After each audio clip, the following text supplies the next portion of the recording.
Kita sebagai suami ini punya 5 kewajiban dalam rumah tangga. 5 kewajiban yang harus kita fokus. Dan informasi ini tidak harus didengarkan oleh orang yang sudah menikah saja. Yang belum menikah pun harusnya sudah mengetahui jauh sebelum menikah. Kira-kira nanti kalau saya jadi suami apa saja kewajiban saya. Dan ini wajib kita ketahui. Dan 5 kewajiban ini harus berimbang satu sama yang lainnya. Jangan Anda atau antum memilih salah satunya melupakan yang lainnya. Jadi yang pertama harus kita memahami tugas-tugas dan kewajiban kita dalam syariat Allah, baik sebagai suami ataupun sebagai istri. Kalau sebagai suami kewajiban dia berarti hak istrinya, dan kalau sebagai istri kewajiban dia berarti hak suaminya. Dan fokus saja ke masalah itu. Kalau tadi karena yang bertanya adalah seorang akhwat, kira-kira bagaimana menanggapi suami yang hanya fokus cari rezeki saja, sehingga kurang perhatian, ataupun mungkin ada kewajiban lain yang terbengkalai. Makanya saya jawab, kalau teman-teman sekalian kita ini sebagai suami, atau yang akan jadi suami, masih calon, karena masih bujang misalnya belum menikah, harus memperhatikan 5 hal kewajiban kita. Yang pertama sekali adalah muasyarah bil ma'ruf. Yang Allah sebutkan dalam surah An-Nisa ayat 19. Wa'ashiruhunna bil ma'ruf. Dan gaulilah para istri itu dengan cara yang baik dan santun. Masuk dalamnya perhatian, masuk dalamnya tatapan mata yang syahdu, ucapan lisan yang baik, ya, jaman tangan yang ramah. Dan Ibnu Abbas radhiyallahu anhuma itu menitik beratkan makna tafsir muasyarah bil ma'ruf adalah sampai pada level menggauli istri secara biologis dengan cara yang baik dan memuaskan. Dengan cara yang baik dan memuaskan. Jadi ini memang hak dia, haknya istri. Berarti tidak benar kalau ada seorang suami mengatakan, saya kan tugasnya cuma cari nafkah saja. Ya udah, saya nggak butuh untuk duduk ngobrol sama-sama, makan sama-sama, jalan sama-sama. Itu keliru juga, gitu ya.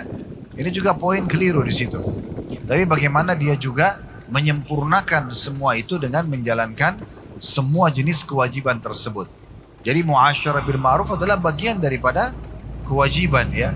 Walaupun bukan berarti selama 24 jam kita sebagai laki-laki atau suami selalu sibuk memberikan perhatian pada istri sehingga kewajiban yang lain juga terbengkalai.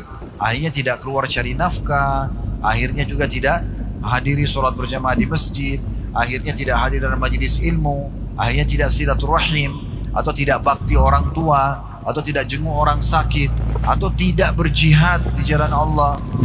Itu juga keliru. Jadi harus betul-betul kita itu hakim. Arti daripada hakim adalah bijaksana. Meletakkan segala sesuatu pada tempatnya. Itu yang dimaksud dengan bijaksana. Jadi yang pertama kita harus jalankan muasyarah bil ma'ruf. Gauli dengan cara yang baik dan santun. Bertutur kata yang baik, yang santun. Dan dalam poin ini bukan berarti kita tidak boleh tegas. Bagian daripada muasyarah bil ma'ruf, menggauli dengan cara yang santun adalah ketegasan dan bukan kekerasan. Tegas di saat kita butuh menegaskan sesuatu. Jadi bisa antum sebagai suami mengatakan, saya tidak suka seperti ini, saya sukanya seperti ini misalnya. Penataan rumah kah, jenis pakaian istri kah, atau ada karakter yang kita berharap dia berubah misalnya. Misal orangnya selalu terlalu banyak bertanya, selalu banyak singgung-singgung misalnya yang kita tidak suka, tidak nyaman. Boleh kita tegas dalam hal ini. Ini masuk dalam muasyarah bil ma'ruf. Menggauli dengan cara yang tepat dan santun. Ya. Tapi tidak boleh keras ya. Yang boleh tegas. Ya. Kemudian yang kedua, yang merupakan haknya istri, kewajiban suami adalah nafkah. Nah ini tadi yang disebutkan mencari nafkah, mencari rezeki itu. Dan nafkah ini kita memenuhi 5 hal. Makanan, minuman, pakaian, tempat tinggal, dan transportasi. Semampu kita. Jadi berfokus nafkah di 5 hal. makanan, minuman, pakaian, tempat tinggal, dan transportasi. Serta poin ini, itu semampu suami. Makin Allah bukain rezeki, makin kita loyal dengan istri kita. Boleh memberikan makanan yang lebih baik, minuman lebih baik, pakaian lebih baik, tempat tinggal lebih baik, transportasi lebih baik. Kita berikan. Dan memang dia tetangga bantal kita, orang yang paling layak dan pantas kita bahagiakan, ya. Itu yang kedua, nafkah, yang merupakan kewajiban suami. Berarti haknya istri, ya. Jadi gauli dengan cara yang santun dan jelas, tegas, ya, tepat. Kemudian yang kedua baru masuk kepada nafkah. Kemudian yang ketiga adalah hak biologis, memenuhi biologis istri. Nah, dalam hal ini harus diperhatikan adab-adab syar'i, seperti tidak boleh menggauli kemaluan istri di saat haid dan nifas. Tidak boleh meletakkan, memasukkan kemaluan ke dalam dubur istri, sebagaimana banyak dicontohkan oleh film-film yang tidak benar, ya. Film-film porno dari barat sana, itu semua tidak boleh. Kemudian juga harus diperhatikan, tidak boleh, ya,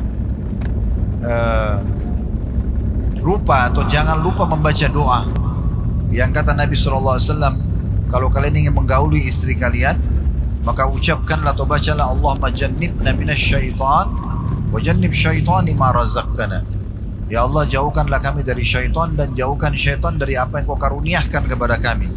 Kata Nabi SAW, kalau Allah karuniakan mereka anak dari hubungan biologis tersebut, maka anak itu tidak akan diganggu oleh syaitan selamanya. Itu adab-adabnya, ya. Jadi harus menjauhi menggauli istri di kemaluan di saat mereka haid dan nifas. Tidak boleh juga memasukkan atau menggauli istri dari dubur. Kemudian jangan lupa membaca doa. Allahumma jannibna minasyaitan, jannib syaitani ma razaqtana. Dan ini yang dianjurkan adalah laki-laki yang membacanya. Kemudian yang keempat, juga kalau ingin atau selesai melakukan hubungan biologis, maka yang paling afdol mandi. Langsung mandi junub di saat itu. Jangan ditunda. Kalau teman-teman selepas biologis dengan istri masih ingin menunda mandi junubnya, maka minimal sekali membersihkan kemaluan dan kemudian baru masuk ke wudu, baru tidur, boleh. Sebagaimana Umar bin Khattab radhiyallahu anhu pernah berkata pada saat sholat subuh bersama Nabi SAW, dia mengatakan, ya Rasulullah, semalam saya keliru karena saya tidur dalam kondisi junub, tidak langsung mandi. Kata Nabi SAW, kalaupun kau harus lakukan, minimal kamu wudhu dulu. Berarti maksudnya adalah lebih afdal mandi dulu, kemudian baru wudhu. Sama juga sabda Nabi SAW, kalau kalian ingin mengulangi interaksi biologis itu, wudhulah. Karena wudhu itu lebih memotivasi kalian. Wudhu lebih mendorong dan memotivasi kalian. Nah, ini poinnya. Jadi hak yang ketiga adalah biologis. Dengan memperhatikan adab-adab biologis tersebut dalam Islam. Kemudian yang keempat adalah perlindungan. Kita harus memberikan perlindungan yang tepat buat istri. Berikan dia tempat yang paling aman. Misalnya teman-teman menyiapkan di komplek perumahan. Karena di komplek perumahan itu ada security, ada keamanan. Misal, semampu kita. Kalau kita masih mampu kontrakan, kos-kosan, tidak masalah. Tapi selama kita mampu untuk menyiapkan tempat yang lebih layak, kenapa tidak? Ya, ditempatkan saja di tempat yang lebih layak, gitu ya, lebih pantas. Nah, itu yang dimaksudkan. Kemudian yang kelima, yang terakhir, kewajiban suami adalah pendidikan. Mendidik istri untuk belajar agama Islam. Terutama berhubungan dengan hukum-hukum dia sebagai wanita, hukum haid, hukum nifas, ya, hukum menyusui, kemudian hukum keutamaan didapatkan kalau dia merawat rumahnya, ya, kemudian juga menjaga amanah harta suaminya. Itu yang difokuskan.